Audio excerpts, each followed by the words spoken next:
মৰমৰ ছাত্ৰ-ছাত্ৰীসকল সকলোকে এডুকেশ্যনেল ভিডিঅ'টোলৈ স্বাগতম জনাইছোঁ। আজি তোমালোকৰ লেসনটো a fun game tape crack cheer এই লেসনটোৰ যিখিনি কুৱেশ্যন দিয়া আছে সেই কুৱেশ্যনসমূহৰ আনসাৰ কৰিবলৈ চেষ্টা কৰোঁ।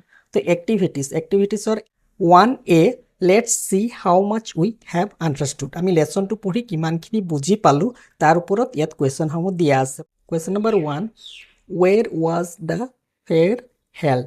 মেলাখন ক'ত অনুষ্ঠিত কৰা হৈছিল? ইয়াৰ আনসাৰটো লিখা হৈছে the fair was held at Naharguri village. ক'ত হেল্ড অৰ্থাৎ অনুষ্ঠিত কৰা হৈছিল? নাহৰগুৰি ভিলেজত অনুষ্ঠিত কৰা হৈছিল। Next question, who wore a simple frock to go' to the fair? Rupa wore a simple frock to go' to the fair. কোনে ফ্ৰক পিন্ধি মেলালৈ গৈছিল? ৰূপা চিম্পল ফ্ৰক পিন্ধি মেলালৈ গৈছিল। Number 3, what were the different activities going on in the fair? মেলাত কি different activities চলি আছিল? The different activities going on in the fair were কি চলি আছিলে? egg fighting game, কণী যুঁজ, people clapping and cheering, watching the game, announcer announces with a microphone, music and drumming, busy food stall, walking around and chatting etc. মেলাখনত বহুতো activities চলি আছিলে, তাৰে main কিছুমান এক্টিভিটিজবিলাক লিখা হৈছে।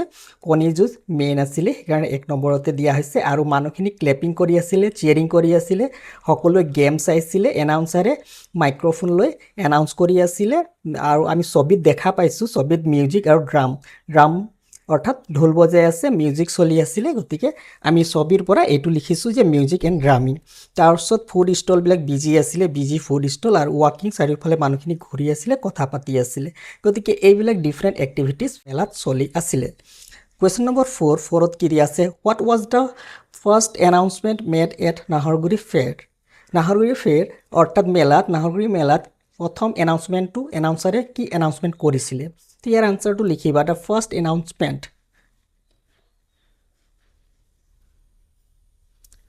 the first announcement was made welcoming everyone to Nahorguri Koni Juice and informing that both chicken egg and duck egg matches would be included. প্ৰথমতে এনাউন্সটো কি আছিলে? ফাৰ্ষ্ট এনাউন্সটো সকলোকে আদৰণি জনাইছিল নাহৰগুৰি কণী যুঁজলৈ, আৰু সকলোকে জনোৱা হৈছিলে যে দুয়োটাই মেচ হ'ব। কি মেচ? চিকেন এগ আৰু ডাক এগ, হাঁহৰ কণী আৰু কুকুৰাৰ কণী দুয়োটা এগৰে যুঁজ হ'ব বুলি কৈছিলে। কুৱেশ্যন নম্বৰ 5, হোৱাট ইজ কণী যুঁজ? কণী যুঁজ কি হয়? তো ইয়াৰ ডেফিনেশ্যনটো লিখিবা। কি হয়? কণী যুঁজ is a traditional egg game.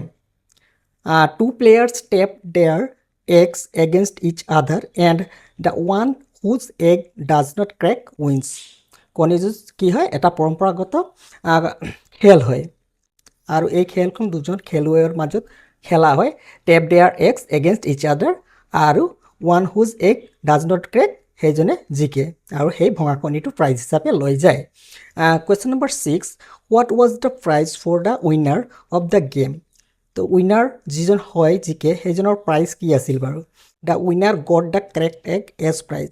উইনাৰজনৰ কাৰণে প্ৰাইজ কি আছিল? প্ৰাইজ আছিল যে উইনাৰজনে যিজনৰ এগ ক্ৰেক হয় সেই ক্ৰেক এগটোকে প্ৰাইজ হিচাপে লৈ যায়। Next question, did Anumahi ever take part in an egg fighting game? Egg fighting গেমত অনুমাহিয়ে কেতিয়াবা অংশগ্ৰহণ কৰিছিলেনে? য়েছ, কৰিছিলে। Anumahi took part in an egg fighting game. হয়, অনুমাহিয়ে এখন কণী যুঁজত অংশগ্ৰহণ কৰিছিল।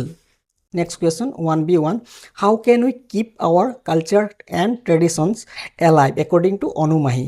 অনুমাহিৰ মতে আমি আমাৰ কালচাৰ, সংস্কৃতি আৰু পৰম্পৰা কেনেকৈ জীয়াই ৰাখিম? According to Anumahi, our culture and tradition can be kept alive by taking part in traditional game and passing them on to the younger generation. অনুমাহিৰ মতে আমি আমাৰ কালচাৰ, সংস্কৃতি আৰু ট্ৰেডিশ্যন জীয়াই ৰাখিবৰ কাৰণে আমি সেই অনুষ্ঠানবিলাকত অংশগ্ৰহণ কৰিব লাগিব, আৰু এইখিনি আমি য়ংগাৰ জেনেৰেশ্যনকো শিকাব লাগিব যাতে আমাৰ সংস্কৃতি আৰু পৰম্পৰাখিনি আগুৱাই লৈ যাব। Question number 2, write in your own words about what happened at the Naharguri Fair. Naharguri Fair কি হয়েছিলে?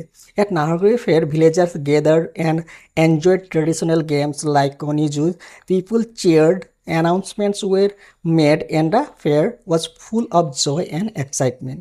কি হৈছিলে নাহৰগুৰি ফেয়াৰত মানুহ গোট খাইছিলে এনজয় কৰিছিলে ট্ৰেডিশ্যনেল গেম চলিছিলে লাইক কণী যুঁজ আৰু পিপুলে উৎসাহিত হৈছিলে এনাউন্সমেণ্ট কৰিছিলে তাৰপিছত fair was full of joy and excitement আৰু মেলাখন জয় আৰু এক্সাইটমেণ্টেৰে ভৰা আছিল next question why did Anumahi and Rupa hurry to the fair Anumahi and Rupa hurried to the fair because they don't want to miss all the good things there Anumahi আৰু ৰূপা খৰধৰ কৰিছিলে কাৰণ সিহঁতে মেলাত অৰ্থাৎ তাত মানে মেলাত ভাল বস্তুবোৰ মিছ কৰিবলৈ বিচৰা নাছিল what did the announcer mean by setting টাৰ্মেৰে কি বুজাইছে এনাউন্সাৰে the announcer meant that the player would decide the terms of the game like which end of the egg to tap and how many turns to take when he said setting টাৰ্মৰ meaning কি বুজাইছিলে এনাউন্সাৰে তো setting টাৰ্মৰ meaning এনাউন্সাৰে বুজাইছিলে যে দুজন খেলুৱৈৰ দুজন মাজত যিটো খেল হ'ব সিহঁতে কোনে এগৰ কোনটো এণ্ডৰ টেপ কৰিব কিমানবাৰ টেপ কৰিব ইত্যাদি কিছুমান চৰ্ত জানিবৰ কাৰণে দুইজন খেলুৱৈৰ মাজত আগতে ঠিক কৰি লোৱা হয় when he set setting term যেতিয়া এনাউন্সাৰে ছেটিং টাৰ্ম বুলি কৈছে তো ছেটিং টাৰ্মৰ অৰ্থটো এয়াই আছিল গতিকে এয়াই আছিল লেচনটোৰ মেইন কুৱেশ্যন আনচাৰসমূহ আৰু ইয়াৰ পিছত কুৱেশ্যন আনচাৰসমূহ নেক্সট ভিডিঅ'টোত দিবলৈ চেষ্টা কৰিম ধন্যবাদ